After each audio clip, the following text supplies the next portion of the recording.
Hi అండి, అందరికీ శ్రీరామనవమి శుభాకాంక్షలు. ఇదైతే మా ఊరి దగ్గరలో బొల్లికొండ అనే గ్రామంలో బొల్లికొండ గుట్ట అయితే ఉందండి. దీని మీద సీతారామచంద్ర స్వామి వారైతే వెలిసిల్లు. మేము ప్రతి సంవత్సరం అయితే ఈ గుట్ట ఎక్కుతాం. కాకపోతే ఈ గుట్ట ఎక్కడానికైతే సగం దూరం అయితే మెట్లు ఉంటాయి, సగం దూరం అయితే మెట్లు ఉండవు.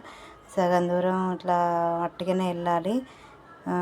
చాలా అంటే చాలా కిలోమీటర్కి ఎక్కువ ఉంటుంది. దీనిపైన గుట్ట మీదనైతే కోనేరు అయితే వెలిసింది. ఆ కోనేరులో అయితే ఎంత ఎండాకాలంలోనైనా నీళ్ళు అయితే ఎప్పటికీ ఉంటాయి. కోనేరు అయితే చిన్నగానే ఉంటుంది కానీ అవి ఎక్కడి నుంచి వస్తాయో వాటర్ ఏమో తెలియదు.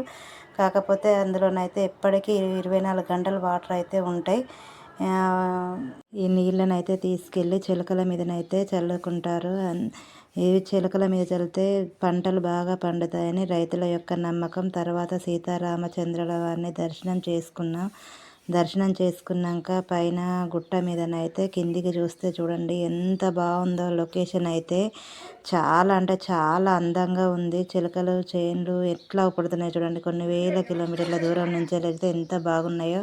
తర్వాతకైతే సీతారామచంద్ర వారి కళ్యాణం అయితే మహోత్సవం అయితే ఆడవాళ్ళు రానమ్మా. ఆడవాళ్ళు పూజించిన తర్వాత మగవాళ్ళకి అవకాశం ఇస్తాం. అందరూ ఒకేసారి వస్తామ్మా. ఇది జంబరం చేసిన అసలు డ్యాన్స్ ఇబ్బంది అవుతుంది కాబట్టి మీరే అర్థం చేసుకోండి. ఇప్పుడే మేము గుట్ట దిగట్లేము. సాయంత్రం 5-6 వరకు ఇక్కడే ఉంటాం. ఈ స్వామివారు కూడా ఇక్కడే ఉంటారు. గబగబా మీరు ఆడవాడికి వచ్చేసి మీరు ఇబ్బంది పడతారమ్మా. దయచేసి మీరు అర్థం చేసుకొని కొంచెం ఓపికతోని ఇంతసేపు కూర్చున్నారమ్మా. మీ దాదాపు వచ్చి మీరు 2 గంటలు దాటింది. 2 గంటలు దాటి మరి ఒక అరగంట ఓపిక పడితే ఓపిక పట్టారనుకోండి, మీరే దగ్గరికి వచ్చి మీ సహస్రాలతో రాముడి మీద కళ్యాణం మీద తలంబరాలు పోసి వెళ్ళేది అవకాశం ఉంటుంది.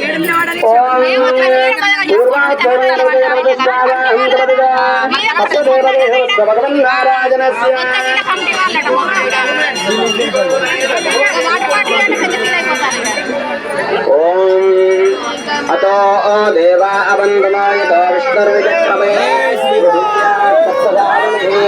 ఇదం విష్ణుర్విచక్రమే సమూఢమస్య భాగం శ్రీడి పదావచక్రమే విష్ణుర్గోపన్ సదా విష్ణు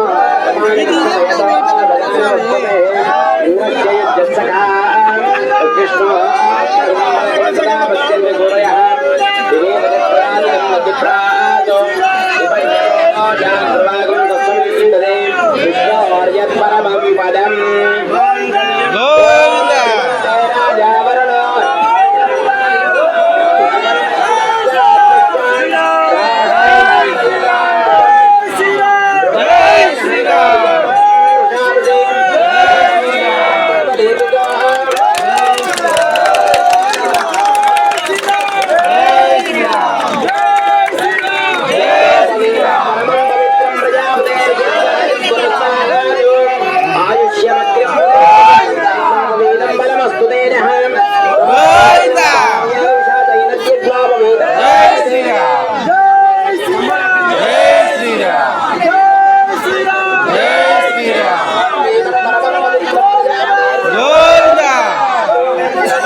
సీతారామచంద్రుల వారి వివాహం జరిగిన తర్వాతకైతే పల్లకి సేవ అయితే చేసిళ్ళు. పల్లకి సేవ చుట్టూరుగా కొండ చుట్టూరుగానైతే తిరిగి పల్లకి సేవ చేసిళ్ళు.